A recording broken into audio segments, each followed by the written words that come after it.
शान्तं शाश्वतमप्रमेयमनघं निर्वाणशान्तिप्रदं ब्रह्माशम्भुफणीन्द्रसेव्यमनिशं वेदान्तवेद्यं विभुं रामाख्यं जगदीश्वरं सुरगुरुं मायामनुष्यं हरिं वन्देऽहं करुणाकरं रघुबरं भूपालचूड़ामणिं। श्रद्धालु भक्तगण, सूत जी महाराज ने शौनकादिक ऋषियों को भगवान के 24 अवतार सुनाए। अब सूत जी से शौनक जी प्रश्न पूछते हैं कि हे प्रभु, हे मुनिवर, जिस भागवत कथा का आप हमें श्रवण करा रहे हैं, इस पावन भागवत की रचना किसके द्वारा, कब, कहाँ और क्यों की गई, ये हमको कृपा करके सुनाइए।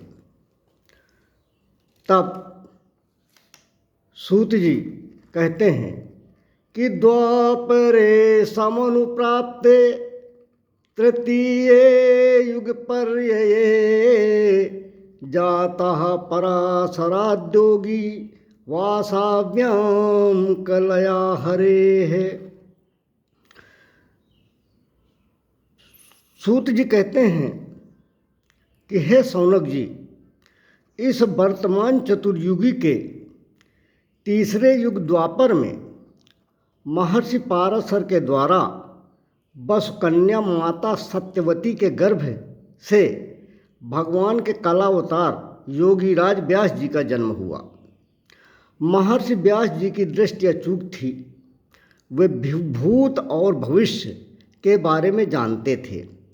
एक दिन सूर्योदय के समय सरस्वती नदी के पवित्र जल में स्नानादि करके एकांत पवित्र स्थान पर व्यास भगवान बैठे थे और उसी समय भविष्य का अर्थात आने वाले समय का ध्यान करके व्यास भगवान ने देखा तो कलयुग के कलुषित प्राणियों की दशा देखकर उनका चित्त अशांत हो गया। प्राणेल्पायु सह सभ्य कलावस्मिन् योजन युगे जना मंदा सुमंद मतयो मंद भाग्याहुपद्रुपा। व्यास जी का चित्त इसलिए अशांत हुआ कि इस कलयुग में प्रायः लोगों की आयु कम हो गई है। साधन, धर्म, सत्कर्म करने में लोगों की रुचि कम हो गई है। लोग आलसी हो गए हैं। इस कलिकाल में लोगों की बुद्धि और भाग्य दोनों ही मंद हैं। यदि कोई बुद्धिहीन है किंतु भाग्यशाली है तो काम चल जाएगा, और इसी प्रकार कोई भाग्यहीन है किंतु बुद्धिमान है तो भी काम चल जाएगा। परंतु कलयुग के बुद्धिहीन, भाग्यहीन, आलसी, साधनहीन व सत्कर्महीन जीवों का कल्याण कैसे होगा, यही विचार कर वेद व्यास जी का मन अति खिन्न हुआ और उन्होंने लोगों के कल्याण के लिए एक वेद के 4 विभाग ऋग्वेद, यजुर्वेद, सामवेद तथा अथर्ववेद कर दिए। इस पर भी व्यास जी के चित्त को शांति प्राप्त नहीं हुई, क्योंकि ज्ञान का भंडार होते हुए भी वेद के गूढ़ तत्व और वेदों के इस गूढ़ तत्व में छिपे ज्ञान को समझने वाले लोगों का प्रायः अभाव ही रहा। वेदों की भाषा की जटिलता को देखते हुए भगवान व्यास जी ने उसे और सरल करने के लिए पंचम वेद महाभारत की रचना कर दी, ताकि लोग वैदिक ज्ञान प्राप्त करके आत्मकल्याण कर सकेंगे। किंतु फिर भी जब उन्हें संतोष नहीं मिला तो एक एक कर 17 पुराणों की रचना कर डाली, परंतु व्यास जी को तब भी संतुष्टि नहीं मिली।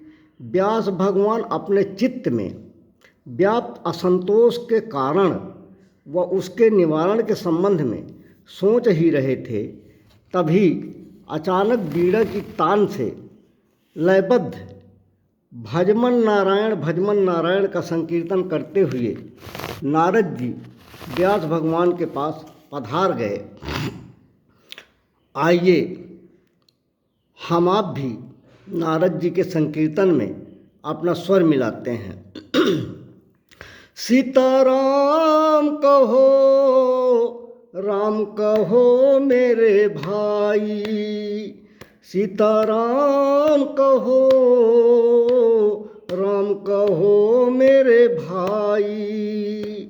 गणपति शारद हनुमत नारद शंभु भवानी माई, शंभु भवानी माई। सीताराम कहो, राम कहो मेरे भाई। तुलसी सूर कबीर सभी ने राम की महिमा गाई। सीताराम कहो, राम कहो मेरे भाई। सीताराम कहो, राम कहो मेरे भाई। राम नाम का सुमिरन करके तर गई मीराबाई। राम नाम तोता को रटा कर गणिका ने गति पाई। सीताराम कहो, राम कहो मेरे भाई। सीताराम कहो, राम कहो मेरे भाई। राम नाम से निर्मल हो मन, राम नाम सुखदाई। नाम जपत मंगल दिसि दसहु, मानस की चौपाई। सीताराम कहो, राम कहो मेरे भाई। सीताराम कहो, राम कहो मेरे भाई। सीताराम कहो, राम कहो मेरे भाई। पूजयामास विध्वं नारदं सुरपूजितं, पाराशर महाभाग भवता कच्चिदात्मना।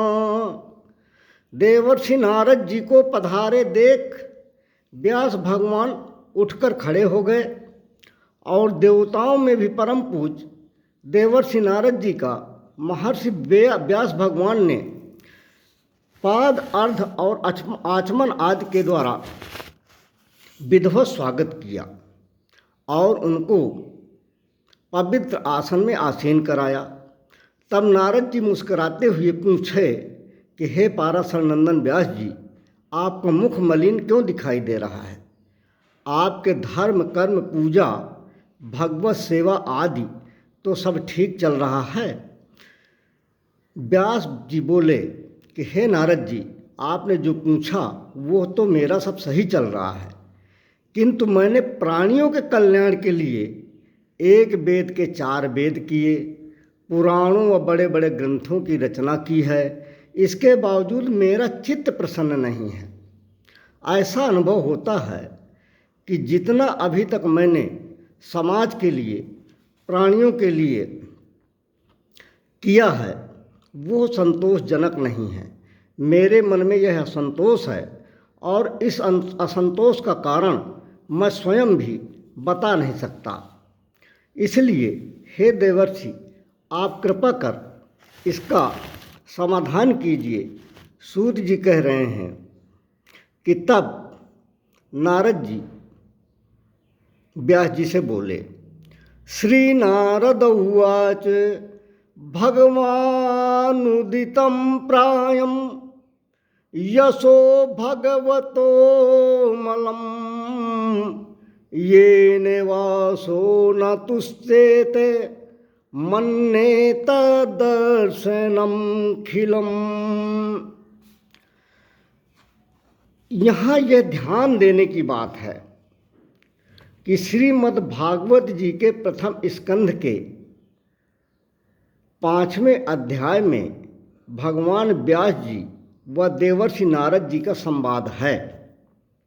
इस अध्याय के द्वितीय श्लोक के प्रारंभ में केवल नारद उवाच लिखा है, किंतु यह श्लोक जो अभी अभी हमारे द्वारा बोला गया, यह इसी 5वें अध्याय का 8वां श्लोक है, जिसके पूर्व में श्री नारद उवाच लिखा है। पहले श्री नारद उवाच नहीं लिखा है, क्योंकि पहले केवल नारद जी बोल रहे थे और बाद वाले श्लोक के पहले श्री नारद उवाच लिखे जाने का तात्पर्य यह है कि अब बोलते तो श्री नारद जी दिखाई पड़ रहे हैं, परंतु प्रेरणा नारायण जी की है। अर्थात व्यास जी को मार्ग दिखाने के लिए नारद जी के अंदर से साक्षात भगवान बोल रहे हैं। इसीलिए श्री नारद यहाँ पर लिखा गया, क्योंकि श्री का तात्पर्य भगवान की शक्ति से है और अब नारद जी भगवान की शक्ति से बोल रहे हैं। नारद जी कहते हैं कि हे व्यास जी, आपने अपनी रचनाओं में भगवान के निर्मल यश का गान प्रायः नहीं किया है। मेरी ऐसी मान्यता है जिससे भगवान संतुष्ट नहीं होते हैं, वह शास्त्र ज्ञान अधूरा है। आपने धर्म आदि पुरुषार्थों का जैसा वर्णन किया है, भगवान श्री कृष्ण की महिमा का वर्णन उसी प्रकार से नहीं किया है। आपने अपनी वाणी व लेखनी से रस भाव अलंकार आदि का चमत्कार दिखाया है, परंतु गोविंद के पावन चरित्र को नहीं गाया है, इसलिए आपको संतुष्टि नहीं है। और जब तक गोविंद के पावन चरित्र को किसी शास्त्र ग्रंथ में नहीं गाया जाता है तो वह सब व्यर्थ हैं। आप स्वयं सोचिए, कौओं के साथ कभी हंस घूमेगा? व्यास जी, आपकी दृष्टि अमोघ है। आप यह जानिए कि आप साक्षात परमात्मा के कलावतार हैं। आपने अजन्मा होकर भी जगत कल्याण के लिए जन्म ग्रहण किया है, इसलिए आप भगवान की लीलाओं का वर्णन कीजिए, तभी भगवान की कृपा प्राप्त होने पर आपको संतुष्टि मिलेगी। जैसी कृपा प्रभु की मुझ पर हुई है और मैं दासी पुत्र से देवर्षि नारद हो गया हूँ, उसी प्रकार से प्रभु आप पर भी कृपा करेंगे और आपको भी संतुष्टि प्राप्त होगी। तब व्यास जी नारद जी से उनके पूर्व जन्म की कथा पूछते हैं। नारद जी अपने ऊपर हुई प्रभु की कृपा का वर्णन सुनाते हुए अब महर्षि व्यास जी से कहते हैं। शेष कथा अब अगले चरण में कहने का प्रयास करेंगे। बोलिए वृंदावन बिहारी लाल की जय, सियावर रामचंद्र की जय, उमापति महादेव की जय, पवन सुत हनुमान की जय, सभी संतों की जय, सभी देवताओं की जय, अपने अपने गुरु महाराज की जय, अपने अपने माता पिता की जय, गौ माता गंगा माता धरती माता की जय। धर्म की जय हो, अधर्म का नाश हो, प्राणियों में सद्भावना हो, विश्व का कल्याण हो, भारत माता की जय हो। राधे राधे।